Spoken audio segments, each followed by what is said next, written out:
Muito boa noite a todos. Que a paz de Jesus esteja conosco agora e sempre. É uma alegria para todos nós estarmos reunidos nesta noite, neste lar abençoado, buscando orientação, vibração para o nosso tratamento, em tudo aquilo que necessitarmos, na nossa saúde física, na nossa saúde mental e na nossa saúde espiritual. Temos aqui todas as correntes de apoio, de amor, para dar esta orientação, para dar este abraço a cada um de nós. A espiritualidade está sempre se dispondo. Esta casa que atende pela espiritualidade 24 horas pelo dia. Ora conosco, ora nos atendimentos à distância, ora naqueles irmãos que já estão desencarnados, mas estão precisando de ajuda. E neste lar, todos são tratados. Por isso, da importância de cada vez que a gente vem, venha com o coração pronto para fazer este contato com a espiritualidade amiga e a espiritualidade irmã. Quando estamos aqui, estamos pedindo sim por nós, mas a nossa forma de pagamento é quando nós dividimos o que recebemos para os outros que estão precisando. Todos nós hoje estamos mais ou menos bem, mas já estivemos muito pior, e só não estamos porque tivemos uma mão que nos recebeu, uma mão que nos orientou. E agora a nossa forma é vibrar para aqueles que também estão precisando. Porque todos chegaremos juntos até o Pai, mas no desenvolvimento individual de cada um. E com isso, vamos nos unindo com os nossos irmãos que estão acompanhando este Evangelho de seus lares, através da página da Seara no Facebook. Nossos irmãos aí em casa, coloque a sua aguinha para fluidificar e acompanhe essa vibração. Também aqueles que vão assistir em outro dia, em outro horário, façam da mesma maneira. Coloque a sua água para fluidificar. Por quê? Porque a energia do Evangelho vai ser levada a partir do seu desejo e do desejo do seu coração. Então, sempre estaremos recebendo a partir do momento que estamos solicitando a presença de Jesus e da espiritualidade amiga. Vamos então, agora juntos, rezar agradecendo a Jesus por tão irmão grande, de mãos fortes, que tem nos dado o caminho, nos tirado das ruas ruins e nos levando para a trilha, para chegarmos até sua mãe, Maria de Nazaré. Jesus nos deixou a oração que faremos agora, de forma cantada, alegrando o nosso coração e agradecendo a sua presença em todos os momentos de nossa vida. Vamos então cantar a oração que Jesus nos deixou com o coração e com muito fervor naquilo que nós confiamos nele.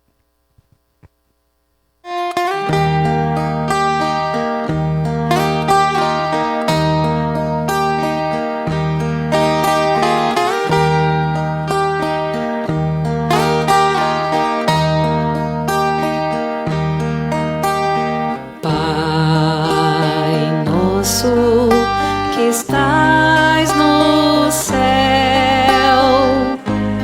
santificado seja o teu nome. Venha a nós o teu reino e seja feita a tua vontade. Pai, meu Pai, meu Pai do céu, meu Pai do céu, eu quase me esqueci, me esqueci.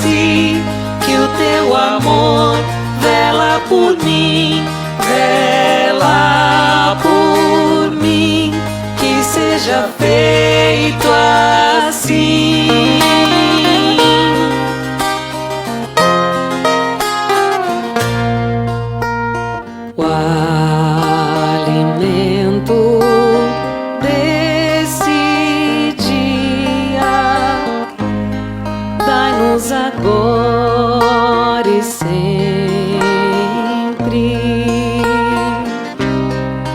Perdoai as nossas ofensas de um modo maior com que perdoamos. Pai, meu Pai, meu Pai do céu, meu Pai do céu, eu quase me esqueci que o teu amor vela por mim,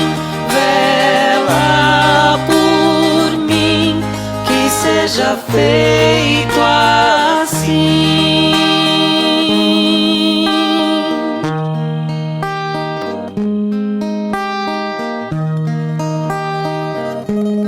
Não nos deixeis cair em tentação, mas livrai-nos de todo mal.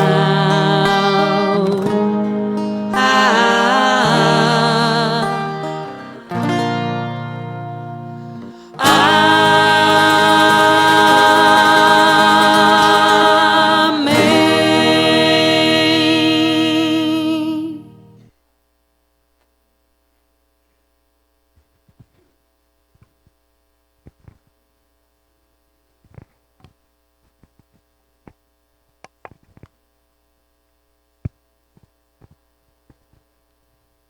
Muito bem. Hoje, o tema que eu trouxe para a gente refletir é espiritualidade e saúde mental, dando um enfoque na esquizofrenia. Todos temos muito preconceito com este diagnóstico, né?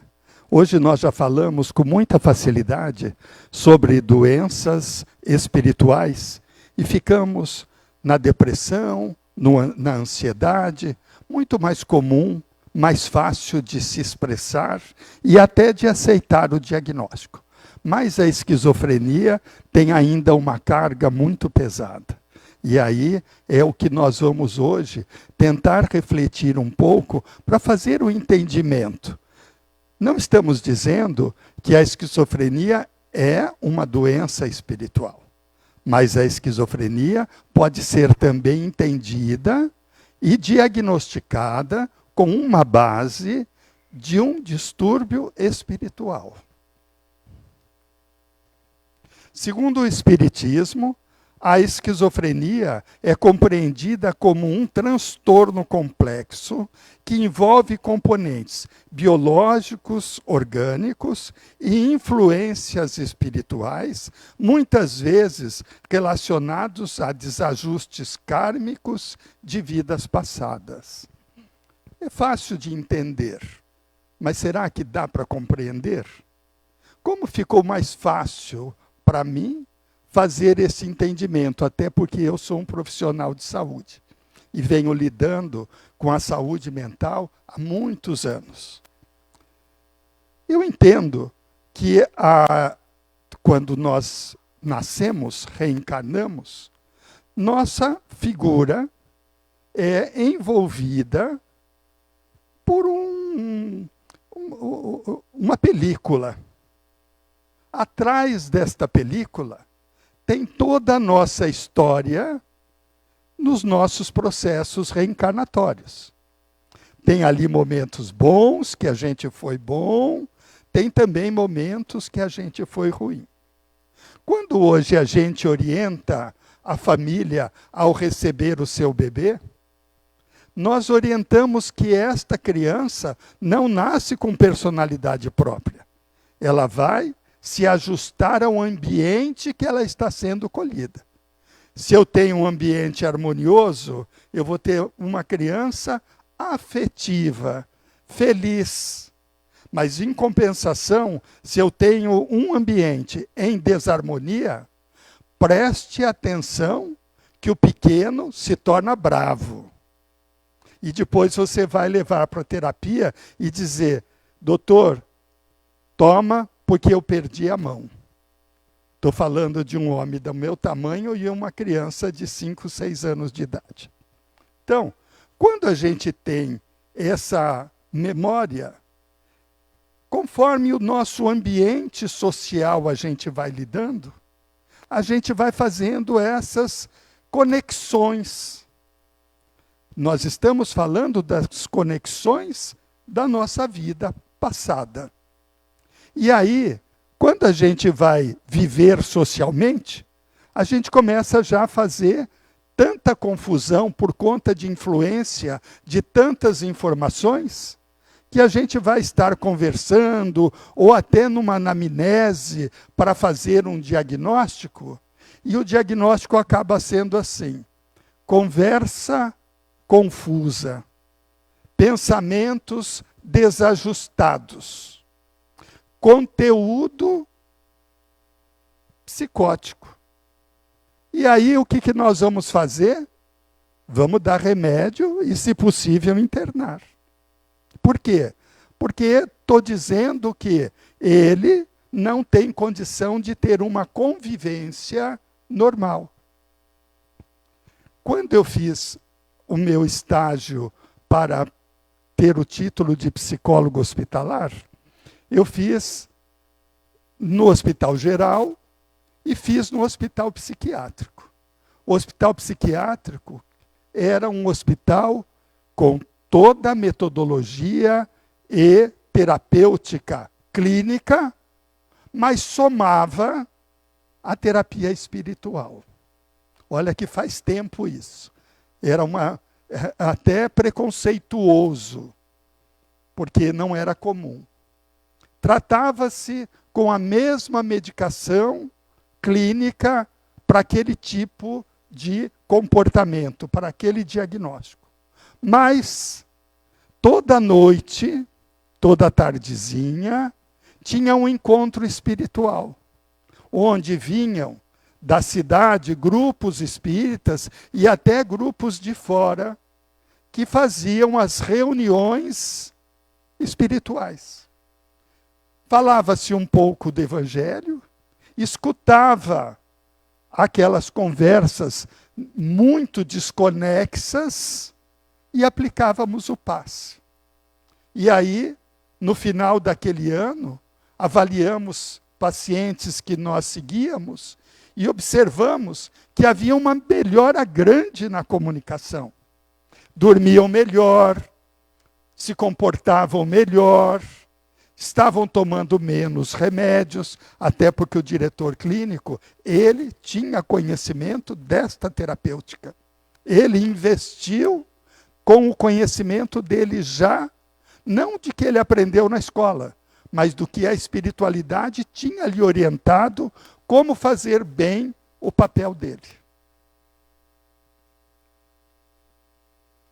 As doenças espirituais são para corrigir os problemas espirituais, implica em reeducar o espírito. Os tratamentos sintomáticos podem trazer um socorro imediato ou um alívio importante, mas transitório. É como a gente sempre diz, né?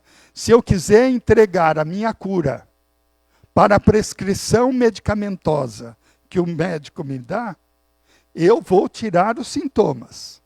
Vou perceber que cada vez mais eu vou ter que aumentar a terapêutica.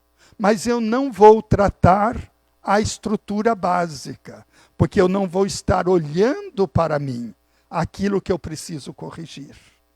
E aí, sempre eu vou ser uma figura doente, porque eu vou ter que estar me medicando para tirar os sintomas. Com o passar do tempo, chegando agora mais próximo, a espiritualidade orientou tanto a ciência, deu um perfil tão grande de correspondência, que hoje, há algum tempo, a ciência médica reconhece um transtorno, que é este transtorno que se chamava de desequilíbrio.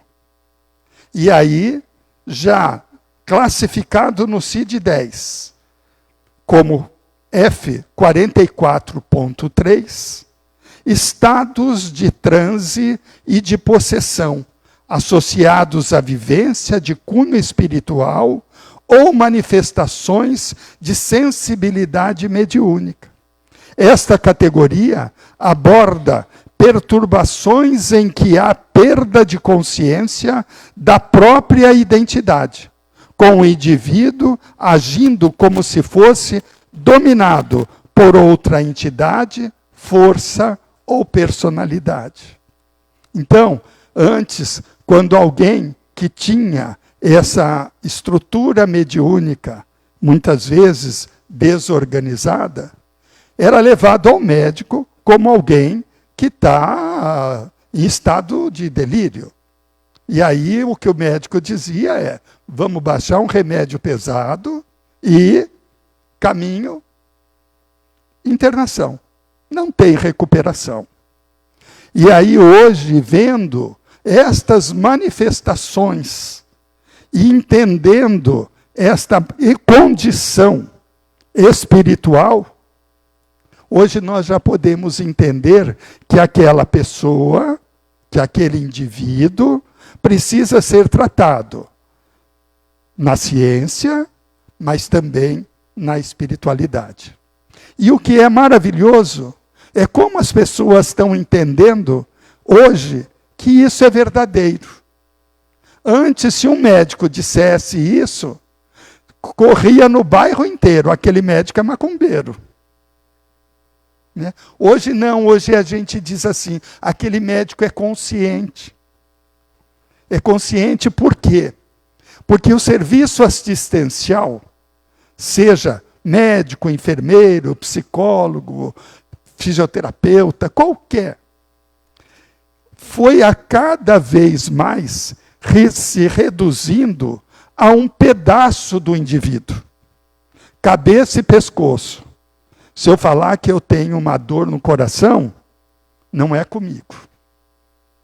Então, quando um médico consegue ouvir um paciente, a queixa dele, identifica de onde vem, se vem de um quadro físico, se vem de um quadro espiritual, se vem de um quadro social, se vem de um quadro psicológico, esse sim é um grande prestador de serviço na assistência daquilo que ele faz.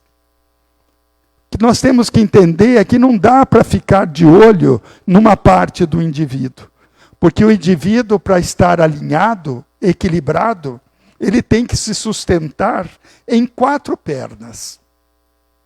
Bio, psico, sócio e espiritual. Olha que fácil. Bio, saúde física. Psico, saúde psicológica. Sócio, minha convivência, meu trabalho, minha família. E espiritual? Não é que eu tenho que ser espírita.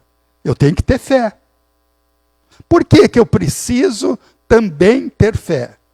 Se eu tiver uma doença no meu corpo físico e eu não tenho a fé, a partir do momento que começou a doer muito e eu sei que o prognóstico vai ser difícil, eu já digo logo, eutanásia, porque eu não quero passar por isso. Se eu tenho fé, eu vou sempre pensar assim, estou tendo uma oportunidade e eu vou fazer o possível para aproveitar o meu tempo. Vou fazer o melhor. E não é que muitos conseguem recuperar a sua saúde e depois viver feliz para sempre? Não é fantasia que eu estou dizendo, é realidade. Pontos principais da visão espírita. Origem kármica e perispiritual. Acredita-se que lesões no perispírito, fruto de ações negativas em encarnações anteriores, passam a se manifestar no cérebro físico, resultado em doenças mentais. Então, veja, quando nós temos uma lesão de outras vidas, e a gente hoje não não confronta, não consegue perceber, não consegue superar, nós estamos deixando de fazer aquilo que nos foi dado como oportunidade reencarnatória. É resgatar aquilo que nós tivemos dificuldade, fazendo com que seja de uma forma hábil o nosso crescimento e o nosso desenvolvimento. Mas isso tem que ser na prática. Se fosse fácil, a gente nascia com um receituário dizendo: você tem que melhorar, você não pode mais ser malcriado, você não pode bater em criança. Aí você falava: já que é para eu passar de ano, eu vou fazer tudo isso. Agora, a gente só passa de ano sem o receituário e fazer tudo isso que a gente tem que fazer. Influência espiritual. Na maioria das vezes, a gente diz que vem do processo de obsessão. Espíritos desequilibrados ou desafetos podem influenciar o indivíduo, agravando quadros psiquiátricos, coexistindo com a sensibilidade mediúnica. Então, há um tempo atrás, até numa das aulas que a gente tem acompanhado aqui na Seara, a Yara nos diz assim: quando a gente vai para um tratamento psiquiátrico com medicação pesada, a nossa mediunidade até é um pouco contida, para que haja primeiro um tratamento, dê o equilíbrio, para eu poder não desequilibrar a minha mediunidade. Olha que interessante esta informação. E quando você vai ver, ela é extremamente importante quando a gente vai olhar uma figura que está em desequilíbrio. Mediunidade sem controle. A esquizofrenia é frequentemente confundida com mediunidade. No entanto, o Espiritismo diferencia as duas. Na mediunidade, há controle e coerência, enquanto na esquizofrenia, há desestruturação mental e perda progressiva das funções psíquicas. Olha como já vai ficando mais fácil a gente poder perceber se o sujeito está com um problema de ordem mental e qual é o momento dele de ordem mediúnica e espiritual. Você vai vendo que aquele que tem a mediunidade, ele tem uma coerência.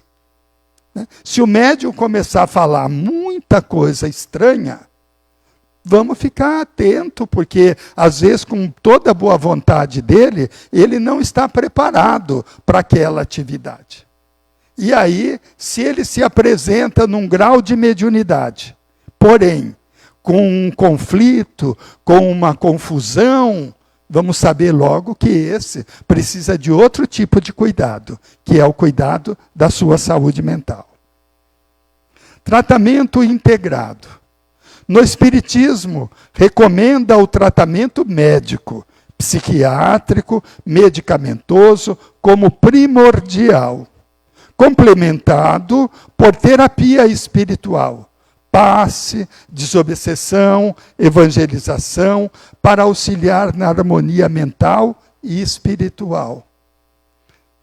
Veja, este lar tem uma de suas atividades, o tratamento de cura. E aí, as pessoas, quando vêm para esse tratamento de cura, elas são orientadas. Não abandone seu tratamento clínico. O tratamento clínico é o que está cuidando do seu organismo. E o tratamento espiritual, a cirurgia espiritual, ela vai dar a você uma condição de estar melhor espiritualmente. Inclusive para enfrentar a doença que você vem vivendo e com ela sofrendo. Causa e efeito. Essa é o pedaço que cada vez me incomoda mais. E eu estou fazendo o possível para melhorar. A condição pode ter um resguardo quebrado, ou um ajuste não significando punição, mas uma oportunidade de aprendizado. Né? Ninguém vai passar na frente. Cada um vai fazer o seu pedaço. Por isso, a paciência da espiritualidade de nos dar processos reencarnatórios. Quanto mais eu deixo para a próxima vai me dar com maior intensidade. Até uma hora que eu vou dizer, perdi, desta vez eu vou fazer. Já tenho ouvido muita gente falando isso. Né? Acha que casou com a mesma mulher 3 vezes seguida. E ele disse, nada, vou resolver aqui, porque eu não quero voltar mais. Né? E eu fico pensando assim, embora seja uma brincadeira, que tem um fundo de verdade. Né? Quando você é moço, e aqui aqueles que são mais jovens, e os mais velhos que ensinem os mais jovens, como uma prioridade, que enquanto nós estamos saudáveis, vamos correr em frente, superando as nossas dificuldades. Né? Por quê? Porque hoje eu me vejo assim, extremamente saudável, graças a Deus. Porém, devo ter tomado muita cerveja gelada, devo ter falado muito mal dos outros, e agora só me sobrou o quê? Falar, porque ou eu vou ficar mudo, ou eu não vou mais poder correr, não vou poder mais nadar, não vou poder ir para a balada falar mal dos outros. Então, o que acontece? Faz calor, dói a garganta. Faz frio, dói a garganta. Então, você tem que falar, bebe água, chupa uma pastilha e continua falando. Mas eu tenho certeza que hoje seria mais fácil se eu tivesse investido melhor lá no passado. Para mim não dá mais tempo, mas porque estão ouvindo este conselho, pode corrigir agora. O Espiritismo também enfatiza que o tratamento espiritual não substitui o médico, mas trabalha em conjunto para o bem-estar total do indivíduo. O médico é aquele que olha o indivíduo como um todo. Né? O médico não precisa mais ter a postura de autoridade. Foi construída uma postura para o médico que só ele, saberia dizer. Olha que orientação errada que foi dada. E eles tiveram que esfriar o coração afetivo para manter a autoridade com o paciente. Como muitos pais fazem. Enquanto a criança é bebê, pequena, ele é carinhoso, está no colo. Quando a criança começa a ter um senso crítico, ele já se distancia. Por quê? Não, ela vai entender que eu não sou autoridade. E aí ela vai fazer comigo aquilo que ela quiser. Isso não tem nada a ver com limite. Limite é aquilo que a gente diz que pode e que não pode. Mas amor, carinho, abraço e beijo, 24 horas por dia. Tem nada a ver uma coisa com outra. André Luiz, por meio da psicografia de Chico Xavier, relata que a esquizofrenia se origina de perturbações no perispírito. Então, compreendemos que a esquizofrenia pode ser um distúrbio espiritual. Né? Até já dito com essa relevância, com essa autoridade que André Luiz e Chico têm. Nos orientando já, abrindo os nossos olhos, para que a gente pudesse fazer esse entendimento. Não nascemos para sofrer. A vontade de Deus é a nossa alegria e a nossa felicidade. Se sofremos, é por nossa causa. Os nossos problemas e nossas dificuldades devem ser interpretadas como um instrumento da nossa evolução. Então, nada de ficarmos o tempo todo reclamando da nossa vida e da nossa falta de sorte. Vamos entender que aquilo é a oportunidade e correr atrás para fazer a superação. Sofrimento e a bondade de Deus. Nunca devemos nos deprimir ou nos revoltar contra eles. O melhor aprendizado é aquele que tiramos de nossa própria vida. O vocábulo crise, em algumas línguas, pode ter dois significados: a oportunidade ou o perigo. Oportunidade de crescimento, quando eu luto para superar a crise. Ou perigo de queda, quando eu acolho a crise como uma referência de descontentamento daquilo que o Pai está me oferecendo. Como se eu dissesse assim: você não está dando aquilo que eu estou querendo, portanto, não vou fazer nada. O que importa é sabermos que os problemas que deparamos na vida só surgem quando já temos condições de solucioná-los. Como disse o Mestre Jesus, o Pai não coloca fardos pesados em ombros fracos. Deste modo, ficamos mais fortes ao saber que temos todas as condições interiores para enfrentar as dificuldades que a vida nos apresenta. E aí temos que ficar bem atento, não quando nós estamos doentes, quando nós estamos com problema de saúde mental, mas quando a gente é cuidador de alguém que tem essa saúde mental. Então, ele não é um empecilho para mim. Ele é uma oportunidade para que eu faça aquilo que eu vou estar melhorando quando eu cuido do outro como a mim mesmo. E como Jesus tem feito por todos nós. Ter consciência que, acima de tudo, tem um Deus maior a zelar por nós e que nunca nos abandona. Vinde a mim, vós todos que estáis fatigados, eu vos aliviarei. Mateus 11, 28. Jesus sempre com os seus braços abertos. Para encerrar, eu trouxe fragmentos da alma esquizofrênica, poesia autoral inspiradas nos conceitos de Joana de Ângeles, André Luiz e Divaldo Pereira Franco. Entre o grito e o silêncio da razão, o espírito viaja em dupla dimensão. Vozes que ecoam em eras passadas, vidas em névoa, lições desencontradas.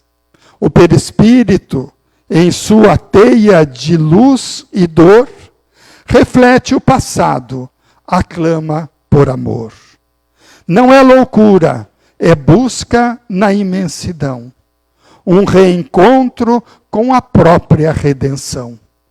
O cérebro falha, o corpo se cala, mas a alma desperta na luz que se instala. Esquizofrenia, o desafio da mente que o espírito enfrenta, firme e ciente. Através da prece, a cura se aproxima. O amor incondicional, a alma ilumina. Deus nos aguarda no porto seguro. Além do delírio, em rumo ao futuro. Com a graça de Jesus, vamos encerrar o encontro dessa noite, agradecendo a oportunidade de aqui estarmos e fechar agradecendo com a oração que Jesus nos deixou. Pai nosso que estais nos céus, santificado seja o vosso santo e divino nome. Venha a nós o vosso reino. Seja feita a vossa vontade, assim na terra como nos céus. O pão nosso de cada dia nos dai hoje, Senhor. Perdoai as nossas ofensas, na medida em que nós perdoarmos aqueles que nos têm ofendido. E não nos deixeis cair em tentações, mas livrai-nos de todos os males. Graças a Deus e graças a Jesus. Uma boa noite a todos. Obrigado pela presença. Que tenham um bom retorno para os seus lares, com toda essa energia de luz no seu coração. Como a casa continua trabalhando pela espiritualidade, vamos respeitar saindo em total silêncio. Graças a Deus e até o nosso próximo encontro.